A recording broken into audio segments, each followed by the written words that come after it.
orou comigo, irmão, a mensagem foi essa. Qual foi o louvor que você louvou a Deus domingo? Irmão, nós cantamos um monte, mas eu gravei 2 lá. Um falava do braço de ferro do Senhor, o outro falava do milagre. Eu tomei posse do meu milagre. Isso é fé, isso é andar por fé. Paulo diz, gente, não anda por vista. Vocês começarem a andar por vista, vocês vão cair. Tem um monte de gente caindo na fé porque está andando por vista. As coisas da visão, ela te assusta, assim, aparentemente. Daqui a pouco você se familiariza e daqui a pouco você se acomoda. A fé não, meu irmão. A fé, cada dia mais Deus vai aumentando. Cada dia mais Deus vai acrescentando. Por isso que Jesus olhou para os discípulos e falou assim, ó, vem orar comigo. Eu quero que vocês aumentem a fé de vocês. E muitos dormiram, espiritualmente falando. Dormiram física e hoje tem muita gente dormindo espiritualmente. Tem gente que não aguenta mais orar. Então, amados, deixa essa palavra. Dia 14 de novembro nós teremos essa vigília. E dia 16 e 17 nós teremos o trabalho da festividade aqui da igreja em nome do Senhor. Ore pela vida do pastor Natalino. E por falar na vida do pastor Natalino, eu quero agradecer a todas as irmãs que têm dado oferta para abençoar a vida do pastor Natalino. Eu vou falar isso aqui no domingo, tá? Eu vou falar, pastor, teve irmãs aqui da igreja que abençoaram a vida do Senhor aqui. Nós vamos dar uma oferta para ele? Vamos, mas essa oferta não é só a igreja. Tem gente aqui do meio da igreja que está semeando na vida do servo do Senhor, como eu também vou semear. Então, de coração, queridos, Deus te abençoe e essa semente se multiplique cada dia mais sobre a tua vida. Ele vem vindo de bom grado. O pastor Natalino é simples, ele não liga para comida, ele não liga para onde dormir. Aonde você colocar ele se vira.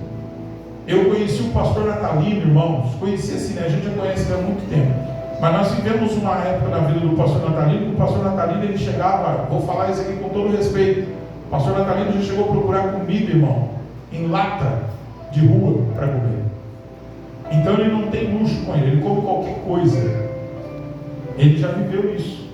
Aqueles bancos, não sei se os irmãos lembram aqui, que tinha aqui na igreja, quem lembra dos bancos de madeira que tinha aqui? Não eram os bancos invernizados, não, era aqueles 3 primeiros aqui. Você sabe quem que fazia, que criou o projeto daqueles bancos? Pastor Natalino. Sabe quem fez aqueles bancos? Pastor Natalino. Foi ele que fez. Então, é um servo do Senhor que vem vindo transmitir para nós bênção e muita experiência na presença de Deus. Um homem vivido, experimentado. Eu procuro olhar na vida das pessoas, essas pessoas são experimentadas no Evangelho. Um grande homem de Deus, uma grande mulher de Deus, você não olha porque ele fala no altar, não. Você olha pelo histórico dele, pelo que ele conquistou, pelo que ele já passou, pelo que ele já viveu. Isso não é reparar, é medir. Você mede o histórico. Como é que você olha a vida de um cristão? A Bíblia diz é pelos seus frutos. A árvore se conhece pelos seus frutos. E eu conheço os frutos, sei que é um servo de Deus. Então peço que vocês estejam orando. Ele tem enfrentado muitas lutas. Nós já oramos por Curitiba. Vocês lembram que quando a igreja em Curitiba estava passando perseguição, foi levada na justiça várias vezes. Tinha uma vizinha do lado da igreja que levou a igreja no fórum. E a igreja lutando, e orando, e a mulher metendo processo em cima da igreja. E para a glória de nosso Senhor Jesus Cristo, Deus, além de dar vitória em cima dos processos, Deus ainda deu condições da igreja comprar o prédio para a honra e glória do Senhor. Você sabe quem teve que sair? Eu não sei, eu vou perguntar para ele aqui, porque eu não sei se a vizinha mudou de lá. Mas ele passou uma luta muito grande com essa vizinha da igreja dele. Para você ter uma ideia, tem uma parte da igreja lá que era vitrô, teve que fechar todos os vitrôs da igreja por causa da luta que a igreja passava. Então, às vezes você olha um pregador, você é um pastor, você não sabe as lutas que alguém passa para fazer a obra de Deus. Então, peço que você esteja orando por ele, pela esposa dele, em nome de Jesus. Amém? Mais algum recado? Não, né? Vamos nos colocar em pé, vamos aqui orar. Quero convidar o presbítero irmão Silvio que vai estar ministrando a palavra de Deus. Pegue sua Bíblia, vamos nos colocar em pé. Vamos aqui orar pela vida do servo do Senhor, em nome de Jesus. Louvado seja o nome do Senhor nesta noite. Estenda as suas mãos para cá, vamos aqui orar em nome do Senhor Jesus. Querido Deus, amado Pai, nós apresentamos aqui a vida do presbítero irmão Silvio em tuas mãos. Que o Senhor aqui o abençoe, o fortaleça, use ele nessa noite para ministrar a tua palavra em nossos corações. Que essa palavra ache guarida e venha germinar no coração de cada um de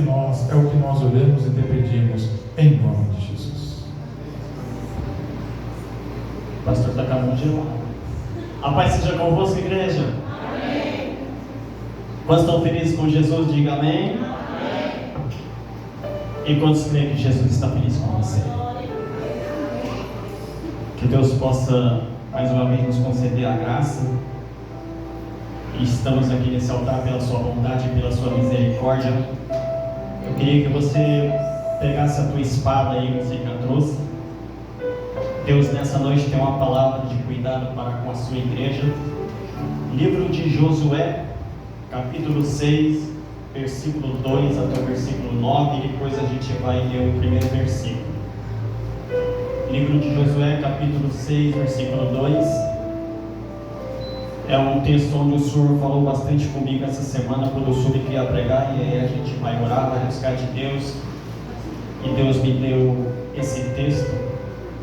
E hoje eu quero falar a respeito de armamentos de batalhas espirituais, as armas que Deus tem nos dado para combater o inimigo, amém?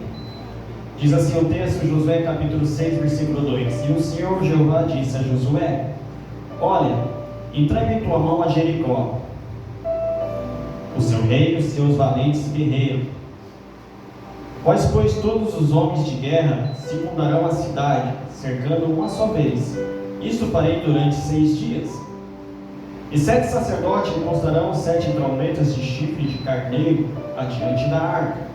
E ao 7º dia rodearei a cidade 7 vezes, e os sacerdotes tocarão as trombetas.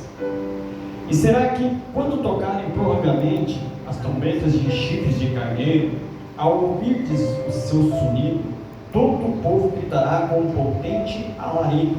Então o muro da cidade ruirá, e o povo subirá nele, cada qual pelo lugar que estiver em frente de si. Então Josué, filho de Nun, convocou o sacerdote e disse-lhes: Tomai a arca da aliança, e os 7 sacerdotes levem 7 trombetas de chifre de carneiro diante da arca do Senhor Jeová. E Josué disse ao povo: Passai a rodear a cidade, e quem estiver na vanguarda passe adiante da arca do Senhor Jeová. E aconteceu que quando Josué falou ao povo, os 7 sacerdotes que levavam as 7 trombetas de chifres de carneiro passaram adiante da arca do Senhor Jeová e as tocaram.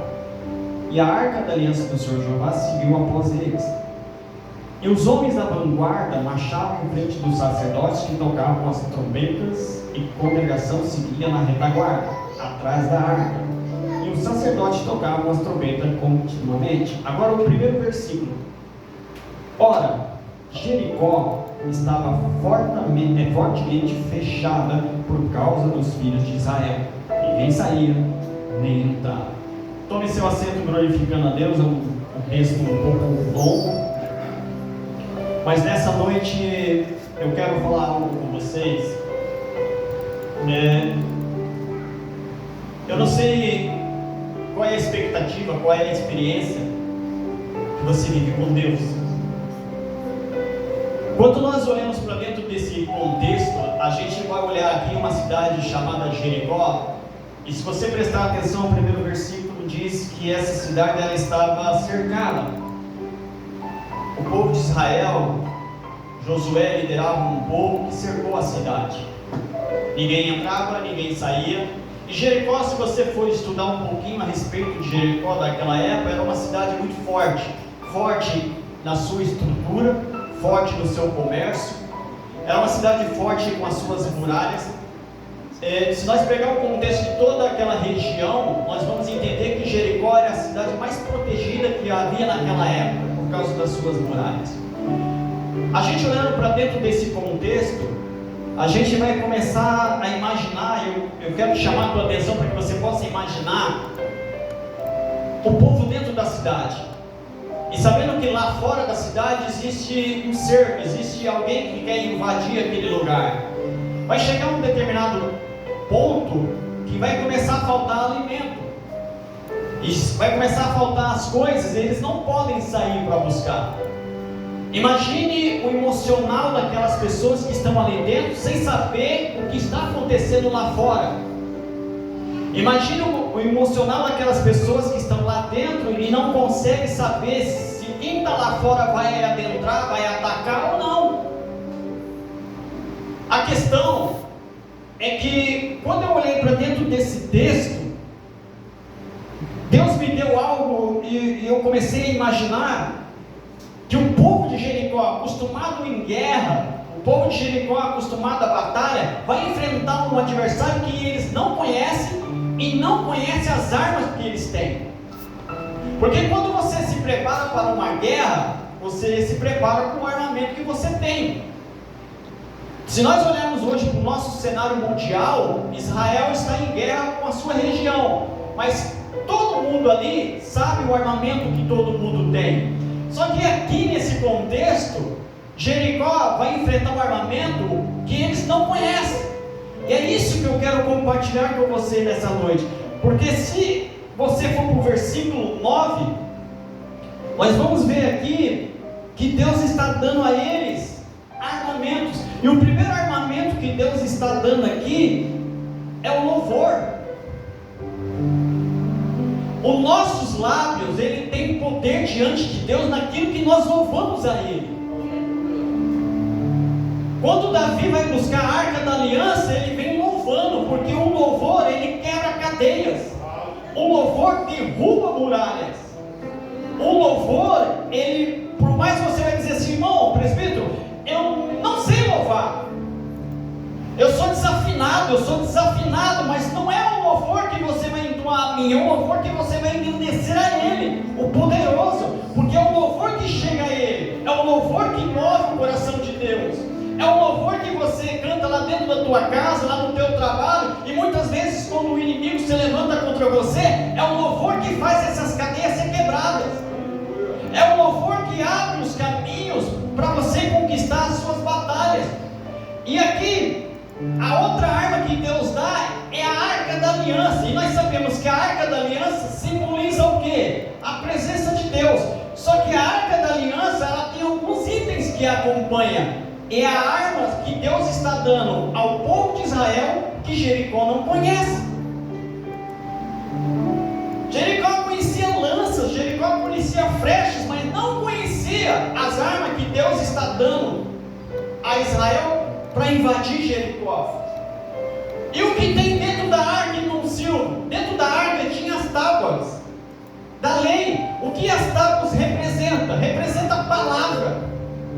Deus nos dá a palavra para nós combatermos o nosso inimigo. Você tem pregado, porque a palavra tem sido pregada, a palavra tem sido anunciada. E Deus nos dá essa arma para nós combater o inimigo lá fora, porque quando Jesus está no deserto sendo tentado pelo diabo, ele combate o diabo na palavra. Ele mostra para o diabo que a palavra de Deus é o sustento do crente. Entenda uma coisa, se Deus te dá a palavra, por que você não usa a palavra? Se Deus nos dá a palavra, por que nós não pregamos? Quando a gente olha para dentro da arca, nós vamos ver que dentro da arca existia o maná. O maná, o que ele representa, irmão Silvio? Ele representa provisão. Porque quando o povo está no deserto, Deus entrou com a provisão, Deus deu um maná para ele, só que Deus também falou, olha, pega o que é suficiente para hoje. Mas o crente, ele quer pegar tudo, ele diz, não, eu vou pegar para amanhã, e Deus falou, não pega para amanhã, porque amanhã eu vou prover, é hoje, o sustento é hoje. Deus tem nos dado armamento para nós combater as batalhas, para nós vencermos a batalha, a palavra é uma delas. O sustento que Deus nos dá é para nós batalharmos, para nós corrermos atrás e tentarmos vencer o nosso inimigo. Quando nós olhamos para dentro da arca, nós vamos ver que dentro da arca, que o povo ele tinha uma promessa de Deus. E se você vê que o texto fala de 7 trombetas, elas representam o poder do Espírito Santo. E é interessante, eu não sei se eu vou me lembrar do texto. João, por favor, eu não sei se vai ser esse texto, mas se não for, deixa em outra ocasião. 1 Tessalonicenses, capítulo 4, versículo 16. Porque o mesmo Senhor descerá do céu com alarido. O que é alarido? Alarido é lamentação. Alarido é choradeira, isso é para o mundo, não é para a igreja. Ele está dizendo, porque no mesmo Senhor descerá do céu com alarido. Ele está falando que isso vai ser para o mundo, lamentação vai ser para o mundo. Aí ele continua dizendo, e com a voz de arcanjo, isso é para Israel. E com a trombeta de Deus, os que morreram em Cristo ressuscitarão primeiro. O que é isso? Isso é para quem? Para a igreja. É para mim, é para você. Nós vamos ouvir a trombeta. O mundo não vai ouvir, o mundo vai ter alarido, o mundo vai ter lamentação. O poder do Espírito Santo aqui, que representa nas trombetas, é isso. E dentro da arca, para que você possa entender, tinha um cajado de Arão, cajado florido. O que o cajado representa, presbítero Concilio? Autoridade. Deus nos dá a palavra, Deus nos dá sustento e Deus nos dá autoridade.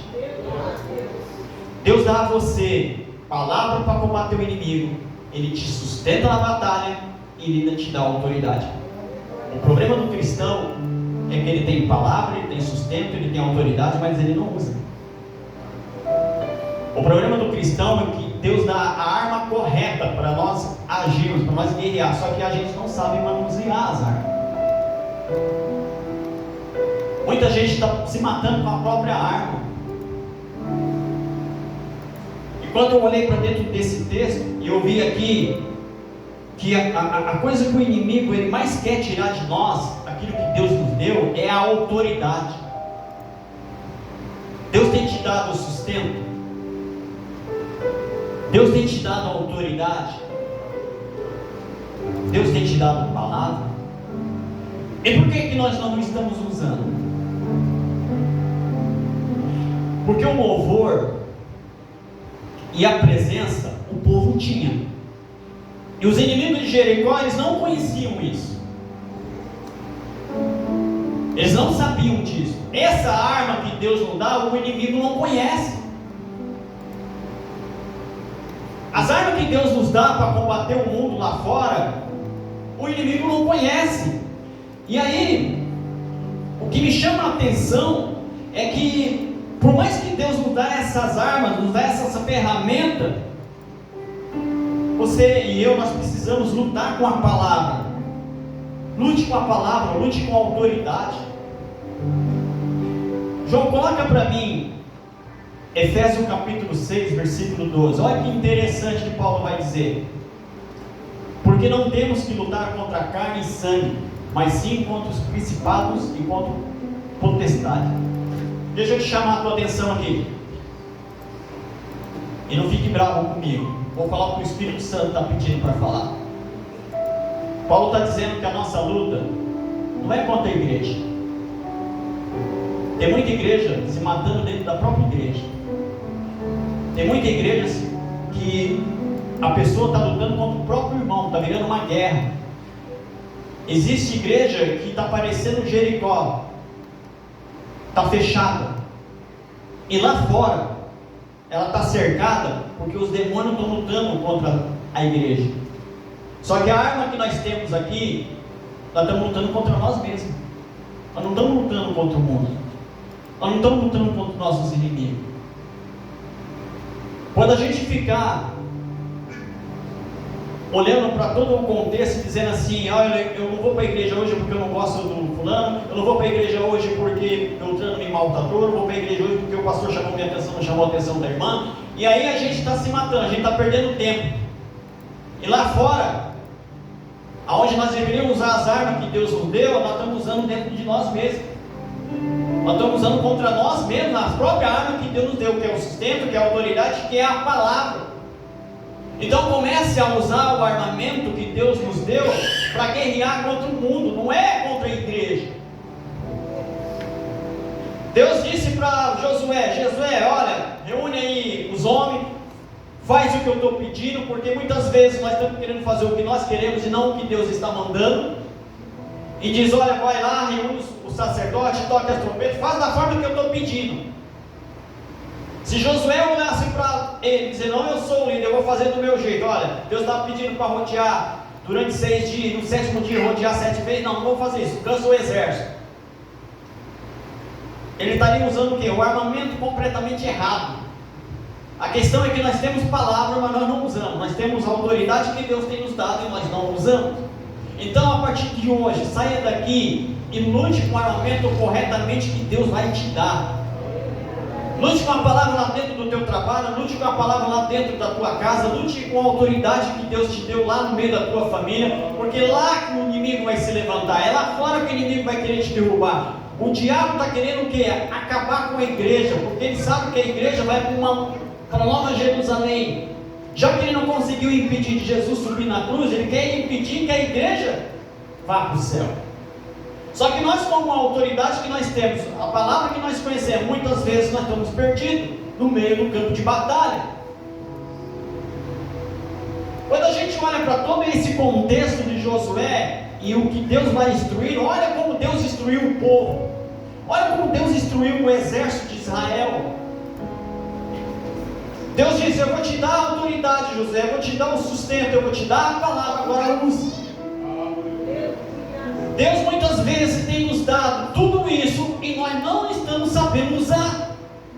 Deus muitas vezes tem dito: olha, use a palavra agora. Não, agora eu vou usar a minha autoridade. Use o sustento que eu estou te dando. Aí o diabo muitas vezes nos afronta lá fora e a gente fica olhando: por que será que está acontecendo isso? E Deus diz: o armamento você tem, a instrução eu te dei, o ensinamento eu estou te colocando, as armas eu coloco na tua mão. Agora, se você não sabe usar, Josué, porque Deus, quando chama Josué, e se você estudar o livro de Josué, é interessante que quando Deus chama Josué, ele era um discípulo de Moisés. Ele viu tudo que Moisés passou, tudo que Moisés sofreu, tudo que Deus operou na vida de Moisés, sim ou não? Josué viu. Só que você andar com quem te lidera é uma coisa, você agora ser o líder é totalmente diferente. Você abraçar o braço do pastor Carlos e começar a caminhar com ele é uma coisa, agora dizer é você que está na frente é outra. Josué olha para todo o contexto e diz: agora eu sou o líder.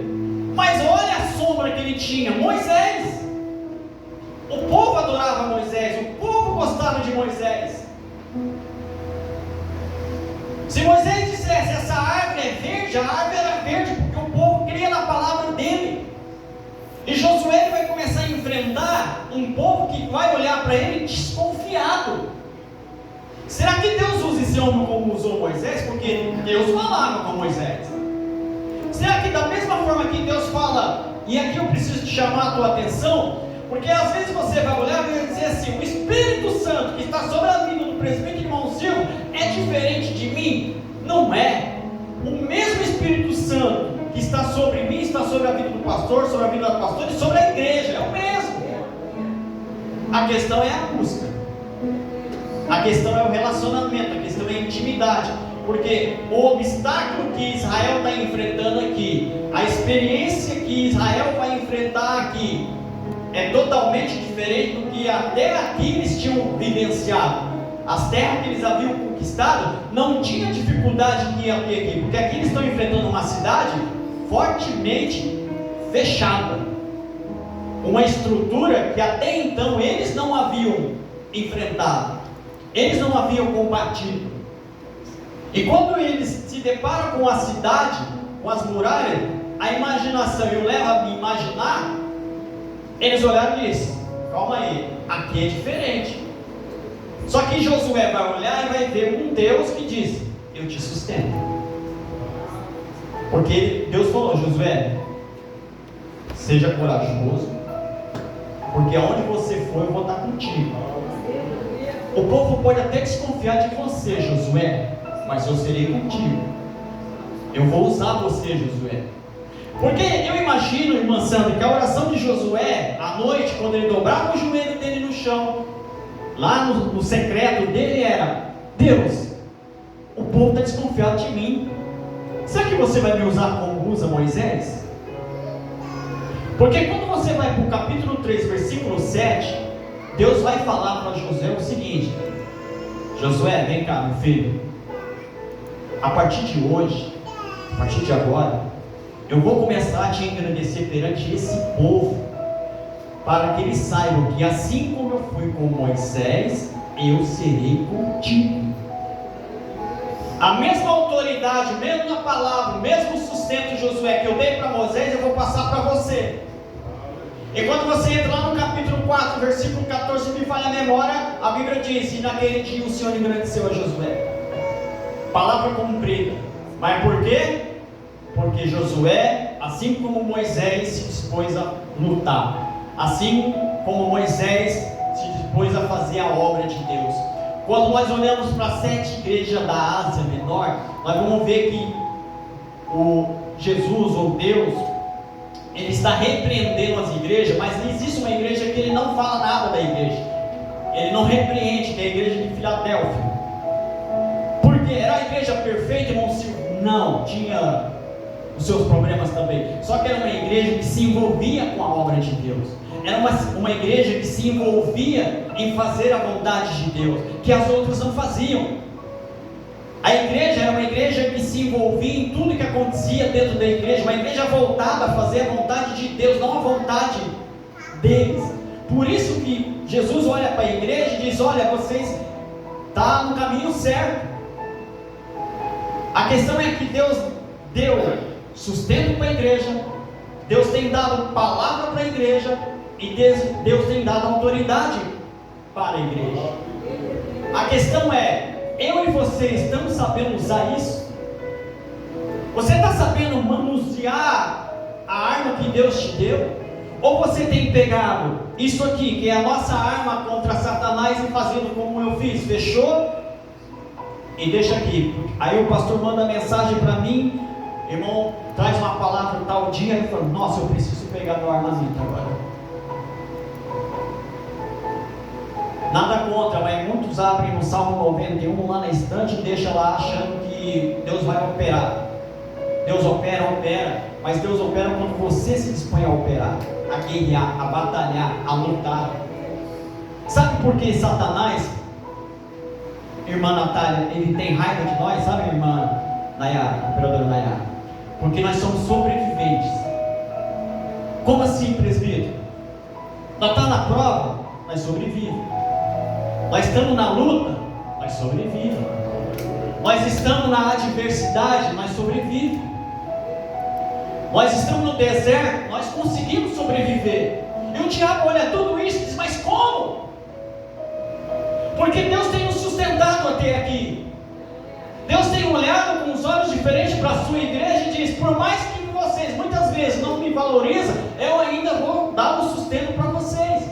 Aí o diabo bate daqui, irmã Luzia, ele olha do outro lado, você está de pé. O diabo bate aqui, irmã Neuza, ele olha do outro lado, você continua de pé. O diabo olha para a igreja e diz: eu vou bater na igreja. Ele bate na igreja, mas ele olha, a igreja está de pé. Nós somos o quê? Sobreviventes.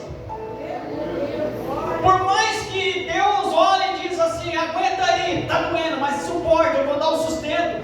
Porque quando o povo está no deserto, Deus diz: não vai faltar nada. O povo olha e diz: está faltando água, calma aí. Está faltando maná, calma aí. O sol está quente, calma aí. Aí, está muito frio, calma. O povo só sabia reclamar, e Deus sustentando. O povo murmurando, e Deus sustentando. É assim, não é diferente conosco. Por mais que Deus faz, a gente sempre está murmurando. Por mais que Deus dê, a gente está murmurando. Por mais que Deus entre com a provisão, lá estamos nós murmurando. Porque nós sempre queremos mais. É errado, irmão Silvio, querer mais? Não, não é errado. Se Deus pudesse me dar sabedoria todo dia como Ele tem me dado, revelação como Ele... é bom demais. A questão é que nós, como sobreviventes, o diabo está batendo, e nós estamos dando risada. O diabo está se levantando e nós estamos dando risada. Aí o diabo olha e fala: mas como é que eu bato aqui? Eu quero derrubar, não consegue. Eu quero acabar com o casamento dele, não consegue. Eu quero levar os filhos deles para a droga, não consegue. Eu quero acabar com essa família, não consegue. Porque temos palavra e temos autoridade. Levanta tua mão lá dentro da tua casa e profetiza isso lá. Diabo, aqui a autoridade sou eu, usada por Deus. diabo pode até tentar derrubar a igreja. Isso ele vai fazer enquanto Jesus não vir buscar a igreja. Mas uma coisa eu tenho aprendido com meu Deus: enquanto Ele estiver me dando palavra, enquanto Ele estiver me sustentando, enquanto Ele estiver me usando, vem que eu vou com 2 pés no peito dele se ele tiver peito. Mas uma coisa saia daqui nessa noite: aprenda a usar as armas na batalha. É bom ligar para o pastor e pedir oração? Amém. É bom. É bom ligar para o presbítero Conselho, cooperador irmão Valquíria e pedir oração? É bom. É bom ligar para o pastor Egeu, para o pastor Almeida? É. Mas você tem armas todo na sua mão. Você tem todo o armamento que Deus te instruiu a usar. Você só não usa se você não quiser. Deus diz: eu te dou a arma, usa, abençoado. Ah, mas está difícil. Você é um sobrevivente. Sai daqui nessa noite sabendo: você é um sobrevivente. Um dia pegaram Paulo e disse: vamos julgar Paulo. Colocaram Paulo dentro de um barco, veio um vento, acabou com o barco. E Paulo disse: aqui não morre ninguém. O que é isso? Autoridade, conhecendo Deus que Ele conhece. Eu e você na mesma situação, mas Ele não desesperado. Eu e você na mesma situação e dizer: e agora? Paulo olhou confiante e disse: calma aí, aqui ninguém morre, aqui vai sobreviver todo mundo. E quando chegaram na ilha, começaram a contar, disse: não é que não morreu ninguém? Como é que esse camarada sabe? Isso se chama intimidade com Deus. Isso chama relacionamento. Paulo sabia as armas que ele usava. Paulo, cada região que ele ia, cada povo que ele encontrava, que tinha um temperamento de um jeito, trabalhava de uma forma diferente, ele sabia como manusear a arma dele. Se ele tivesse que pregar exortação, ele pregava. Se ele tivesse que pregar arrependimento, ele pregava. Se ele tivesse que pregar salvação, ele pregava. Se tivesse que pregar libertação, ele ia pregar. Eu e você temos a mesma autoridade. Paulo não é diferente de nenhum de nós aqui. Os discípulos de Jesus não é nenhum diferente de nós aqui. A mesma autoridade que Deus deu a ele, deu a mim e a você. A mesma autoridade que Deus deu aos seus discípulos, a sua igreja, Ele deu para mim e para você. A questão é que muitas vezes a gente vê o vendaval vindo, o vento vindo, a tempestade vindo, e a gente quer se esconder.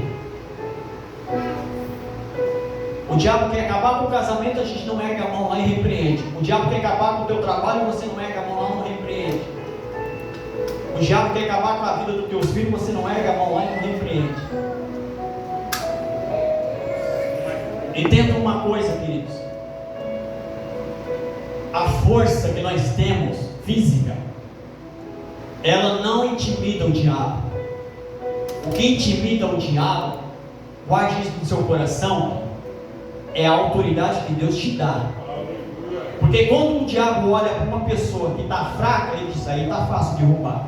Mas quando ele bate de frente com um paredão, que ele vê o reflexo de Cristo, ele diz: aí não tem jeito.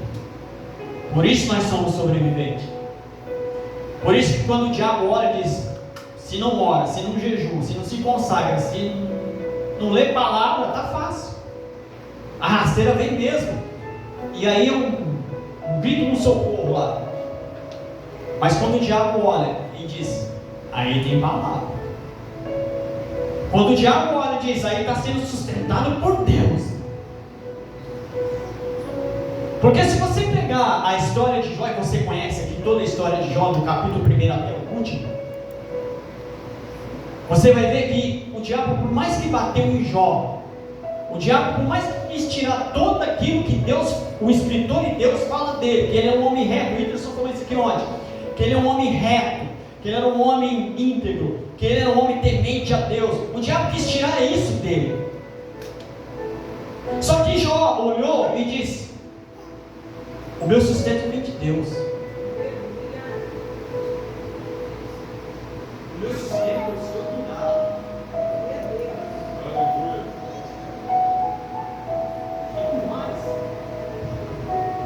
E por mais que talvez Jó olhar essa situação, a circunstância, a adversidade, tudo aquilo que ele estava vivendo, ele poderia indagar a Deus, ele poderia olhar para Deus e dizer assim: por que tudo isso?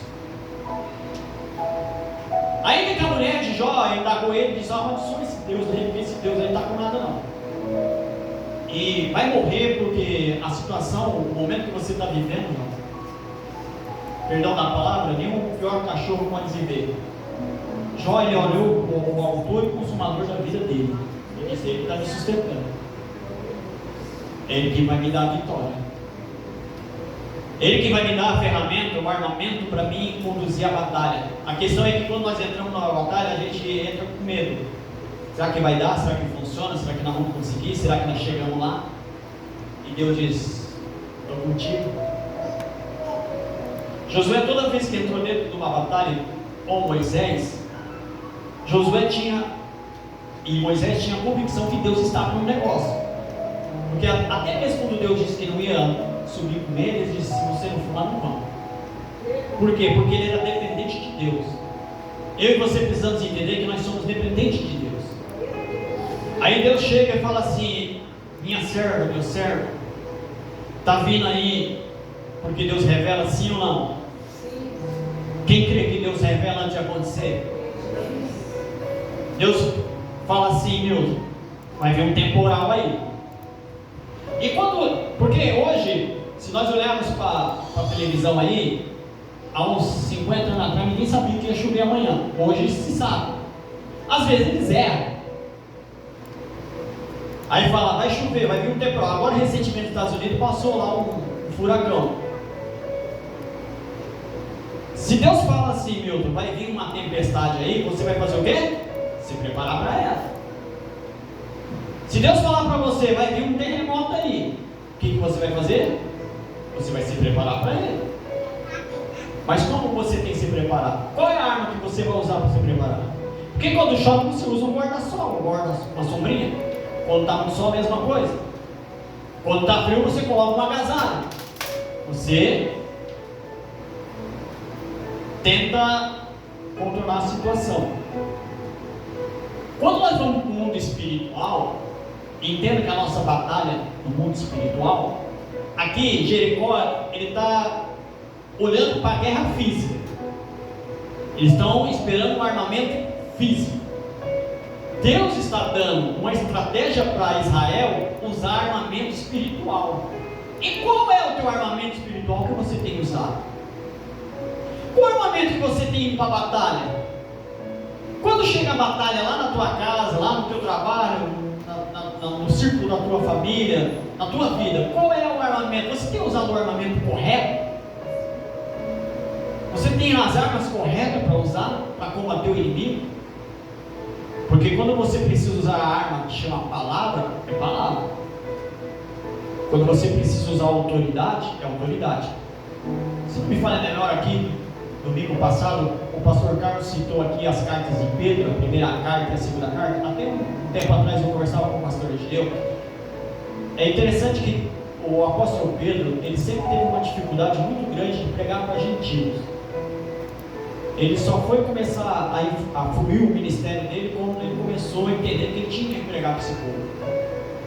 Quando você olha para a primeira carta que ele escreve, e ele coloca a impressão que dá lá, que ele está dizendo assim: aqui é o apóstolo Pedro, está com um ar de grandeza, mas não é, porque para aquele povo que ele está escrevendo, ele precisava dizer que ele tinha que colocar a autoridade que Deus tinha dado para ele, apóstolo. É um povo perdido que ele está escrevendo, é um povo que não quer compromisso com Deus. Na segunda carta ele já está falando com um povo convertido. Aí ele está dizendo: olha, eu sou servo, você precisa ser servo. Entenda então que quando você está numa linha de combate, você precisa saber o armamento que você usa. Quando você precisa ter autoridade, você tem que colocar a tua autoridade. O teu patrão, quando precisa chamar a tua atenção, ele coloca a autoridade dele de patrão. Quando o pastor Carlos chama a minha atenção, ele tem que chamar a minha atenção como líder da igreja. Mas quando tem que usar a linhagem de servo, o contexto é outro. Então, você não pode Tipo, aqui chega o Milton e fala assim: presbítero não Silvio, eu preciso de um conselho, eu vou usar minha autoridade de presbítero. Você vai para o inferno. Não, eu preciso tratar ele na palavra. Essa é a arma. Agora, quando eu preciso repreender, chamar a atenção dele, ou ao contrário, ele tem que usar a autoridade e o conhecimento que ele tem, que Deus me deu.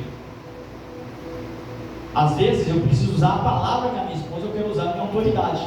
Não é, eu uso um armamento errado. Quando Deus te dá o armamento, Ele te capacita para você usar isso. Deus não vai te dar uma arma, uma flecha, para você ir tentar jogar a flecha na pessoa se a pessoa está com uma metralhadora. Ele vai te dar uma metralhadora também. O armamento tem que ser igual. Então saia nessa noite sabendo que Deus tem nos sustentado para as grandes batalhas. Deixa eu te dar uma notícia que talvez você não vai gostar muito. Enquanto você estiver nesse lugar chamado terra, e quando acabar esse culto, você sair daquele portão para fora, as batalhas não vão acabar. Você vai enfrentar muita batalha lá fora. Quando você chegar no teu trabalho amanhã, você vai ter batalha. Quando você for para uma escola, faculdade, você vai ter batalha. Quando você chegar lá no almoço de domingo com toda a tua família, pode surgir conversa que vai ser uma batalha. Mas aprenda algo interessante. Deus sempre vai te sustentar na palavra e na sua autoridade. Então use ela. Quem tem autoridade aí? Quem Deus tem sustentado aí? Quem Deus tem dado palavra aí? Você tem todo o armamento. Então, use. Grupo de louvor. Nós vamos louvar. E quando eu falar vamos louvar, é um grupo de louvor. Valeu. Se coloque de pé quando se prepara.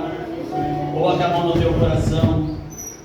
Deus poderoso e santo, soberano Deus, amado e querido Deus, diante da tua presença eu quero apresentar aqui a tua igreja, Pai. Eu sei que o Senhor tem dado a eles a tua palavra, eu sei que o Senhor tem dado a eles o sustento, eu sei que o Senhor tem dado a autoridade à tua igreja, Pai. Por isso nessa noite, no teu nome, nós declaramos sobre a tua igreja o sustento, a autoridade, e use eles, Pai, da forma que o Senhor quiser. Que eles sejam, Pai, a autoridade lá fora que o Senhor o chamou. Que eles possam proclamar o teu evangelho lá fora e usar as armas corretas que o Senhor tem nos dado para nós combatermos os nossos inimigos da nossa alma. Por isso nessa noite, Pai, revista a tua igreja da cabeça aos pés, e que eles usem a autoridade que o Senhor deu a eles no nome de Jesus. Que esse ministério, Pai, seja um ministério vivo e eficaz na tua presença, e que lá fora, quando o diabo olhar para a comunidade evangélica Deus vivo, eles saibam que existe uma igreja que tem o sustento do Senhor, a autoridade do Senhor e a palavra do Senhor. Por isso nessa noite nós declaramos no teu nome a bênção, a graça, a unção,